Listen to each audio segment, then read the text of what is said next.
2013 সালের 16 জুন। দুদিন আগে থেকেই উত্তরাখণ্ডের আবহাওয়া বেশ খারাপ। খুব বৃষ্টি শুরু হয়েছিল সেখানে। মন্দাকিনী নদী ক্রমে ক্রমে ফুলে ফেঁপে উঠে রুদ্রমূর্তি ধারণ করছিল সেই সময়। কেদারনাথ আর গৌরীকুণ্ডের মাঝে অবস্থিত রামবাড়া। 2013 সালের 16 জুন। ঘড়ির কাঁটা জানান দিচ্ছে তখন 7:18 বাজে। হঠাৎ একটি ভয়ঙ্কর শব্দ শুনল রামবাড়ার বাসিন্দারা। এই রকম বীভৎস শব্দ সেখানকার বাসিন্দাদের কানে আগে কোনো দিন এসে পৌঁছায়নি। এই শব্দের কয়েক সেকেন্ডের মধ্যে বিশাল এক জলস্তম্ভ আছড়ে পড়ল রামবাড়ার উপর। আছড়ে পড়ার মিনিট 15 মধ্যে 1000 খানেক লোককে ভাসিয়ে নিয়ে গেল সেই রাক্ষসী স্রোত। পুরোপুরি অস্তিত্বহীন করে দিল রামবাড়াকে। মন্দাকিনী নদীর বিধ্বংসী স্রোত রামবাড়াকে গ্রাস করে নিয়ে একে একে সব কিছু ধ্বংস করতে করতে এগিয়ে চলল সামনের দিকে। কেদারনাথ মন্দির 7 কিলোমিটার লম্বা এবং 38 কিলোমিটার চওড়া চোরাবাড়ি হিমবাহের মধ্যে অবস্থিত। আর এই হিমবাহ অবস্থিত হচ্ছে কেদারনাথ শৃঙ্গের ঢালে। আর এখানেই রয়েছে চোরাবাড়ি লেক বা চোরাবাড়ি তাল। 2013-র 16 জুন যখন মেঘ ফাটা বৃষ্টি হয় তখন এই লেকের জল হয়ে পড়ে বাঁধনহীন। আর তার ফলেই ঘটে যায় এই ভয়ঙ্কর বিপর্যয়। যে সময় এই বিপর্যয় ঘটেছিল সেই সময় 4 ধাম যাত্রা চলছিল। বহু পর্যটক তখন 4 ধাম দর্শনের উদ্দেশ্যে পাড়ি দিয়েছিল কেদারনাথ মন্দিরে। গুপ্তকাশী থেকে ট্রেক করে কেদারনাথ পৌঁছতে হয়। মাঝে রামবাড়াতে বিশ্রাম নেয় অনেকেই। কিন্তু সেবার নির্ধারিত সময়ের আগেই নেমে এসেছিল বর্ষা।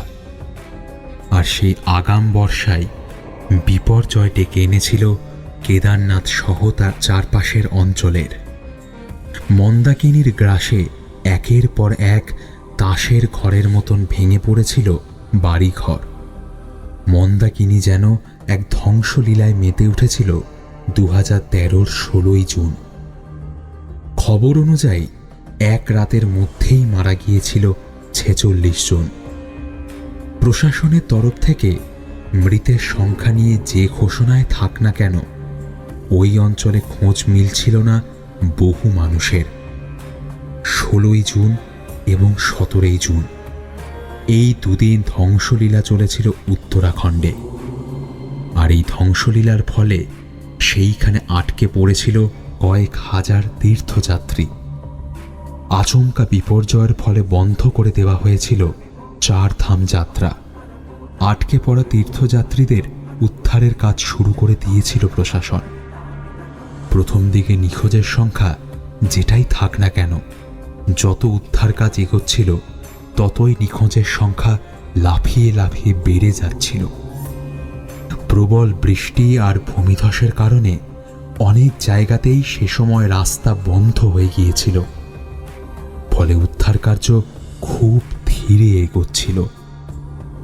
সেবার কেন এত বৃষ্টি হয়েছিল, অর্থাৎ অতিবৃষ্টির কারণটা কি, সেটা জানা গিয়েছিল আবহাওয়াবিদদের কাছে।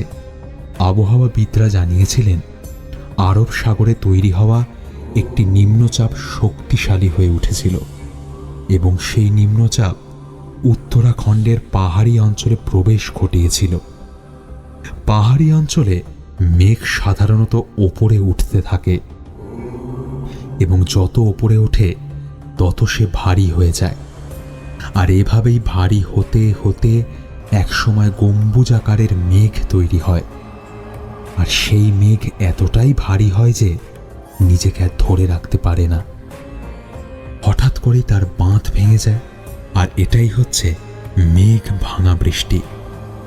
মেঘ ভাঙা বৃষ্টিতে অতি অল্প সময়ের মধ্যেই অতি ভারী বৃষ্টি হয়। আর সেই জল নদীর খাদ পেয়ে নেমে আসার সময় সৃষ্টি হয় হরপা বানের। আর এই ঘটনাই ঘটেছিল কেদারনাথ তথা উত্তরাখণ্ডে। আবহাওয়ার গতিবিধি দেখে আগেভাগেই আবহাওয়া দপ্তর জানিয়েছিলেন যে উত্তরাখণ্ডে ভারী বৃষ্টি হতে পারে। আর আবহাওয়া দপ্তরের কথা অক্ষরে অক্ষরে ফলে গিয়েছিল। উত্তরাখণ্ডের বিভিন্ন জায়গায় এবং কেদারনাথের আশেপাশে বহু বাড়ি ক্ষতিগ্রস্ত হয়েছিল সেই ভয়াবহ দুর্যোগে। বহু গাড়ি ভেসে গিয়েছিল এই জলের স্রোতে। চারিদিকে শুধু হাহাকার আর হাহাকার।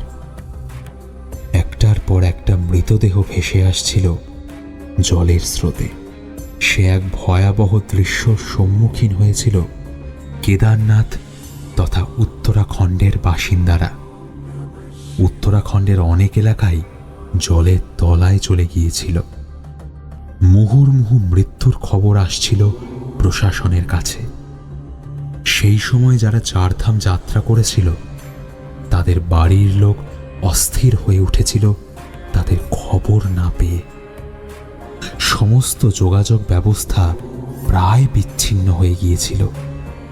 আর এর ফলে আটকে পড়েছিল প্রায় 50,000 মানুষ। সরকারি হিসেব অনুযায়ী এই ভয়াবহ দুর্যোগে প্রাণ হারিয়েছিল প্রায় 3,000-এর উপর মানুষজন। যদিও তাদের সবার দেহ এখনো অবধি খুঁজে পাওয়া যায়নি। এই এত বড় বিপর্যয় ঘটে যাওয়ার পরেও কিন্তু কেদারনাথ মন্দির পুরোপুরি অক্ষত অবস্থায় বিরাজ করছে। কেদারনাথ মন্দিরের গায়ে এই দুর্যোগের ছিটে ফোঁটা আঁচ অবধি লাগেনি। এই দুর্যোগের দিন যারা প্রাণ বাঁচাতে কেদারনাথ মন্দিরে আশ্রয় নিয়েছিলেন তারা সবাই সে যাত্রায় প্রাণে বেঁচে গিয়েছিলেন। এরপর ভারতীয় সেনা উদ্ধার কার্যে নেমেছিল। হেলিকপ্টার নিয়ে এসে তাদেরকে উদ্ধার করেছিল। তবে যতক্ষণ অবধি ভারতীয় সেনারা আসতে পারেননি ততক্ষণ অবধি সবাই কেদারনাথ মন্দিরের ভেতরেই আটকে ছিলেন। সেই দুর্যোগের দিন যে সমস্ত তীর্থযাত্রী, পুরোহিত এবং স্থানীয় বাসিন্দারা যারা কেদারনাথ মন্দিরে আটকে ছিলেন তারা এক বিস্ময়কর ঘটনার সম্মুখীন হয়েছিলেন। তারা জানিয়েছিলেন একটি বিশাল বড় পাথরের খণ্ড মন্দাকিনীর স্রোতের সঙ্গে গড়িয়ে এসেছিল, কিন্তু সেই পাথর খণ্ড মন্দিরকে ধাক্কা দেয়নি। মন্দির থেকে কয়েক হাত দূরেই থেমে গিয়েছিল সেই পাথরের পথ চলা। আর এই বিশালাকার পাথরটির জন্যই ধ্বংসলীলায় মেতে থাকা মন্দাকিনী তার গতিপথ পরিবর্তন করতে বাধ্য হয়েছিল। আর তার ফলে কেদারনাথ মন্দিরের কোনো ক্ষতি হয়নি। পুরোপুরি অক্ষত অবস্থায় থেকে গিয়েছিল এই কেদারনাথ মন্দির। কেদারনাথ মন্দিরের গঠনশৈলী ভারতবর্ষের অন্যান্য মন্দিরের থেকে অনেকটাই আলাদা। এই কেদারনাথ মন্দিরের চূড়াগুলি একটার সঙ্গে অপরটা লোহার ক্লাম্প দ্বারা যুক্ত আছে, ফলে অতিবৃষ্টির জল এর কোনো ক্ষতি করতে পারেনি। ভারতবর্ষের বেশিরভাগ মন্দির পূর্ব বা পশ্চিমমুখী হয়ে থাকে, কিন্তু কেদারনাথ মন্দিরের ক্ষেত্রে ব্যতিক্রম লক্ষ্য করা যায়, কারণ কেদারনাথ মন্দির দক্ষিণমুখী। আর এর ফলে উত্তর দিক থেকে পাথর কিংবা জল নেমে এলে মন্দিরের কোনো ক্ষতি করতে পারবে না। চোরাবালি তালে যখন মেঘ ভাঙা বৃষ্টি হয়েছিল এবং তার ফলে হরপাবান নেমে এসেছিল, সেই সময় সেই হরপাবানের জলস্রোতের সাথে কেদারনাথ শৃঙ্গের দিক থেকে অনেক ছোট ছোট পাথরের সঙ্গে একটি বিশালাকার পাথর নেমে এসেছিল। আর এই পাথরটি থেমে যায় কেদারনাথ মন্দিরের ঠিক পেছনেই, মন্দির থেকে কয়েক হাত দূরে। আর এই পাথরটি কর্দমাক্ত জল এবং নুড়ি পাথরকে মন্দিরের দুপাশ দিয়ে বের করে দিতে সক্ষম হয়েছিল।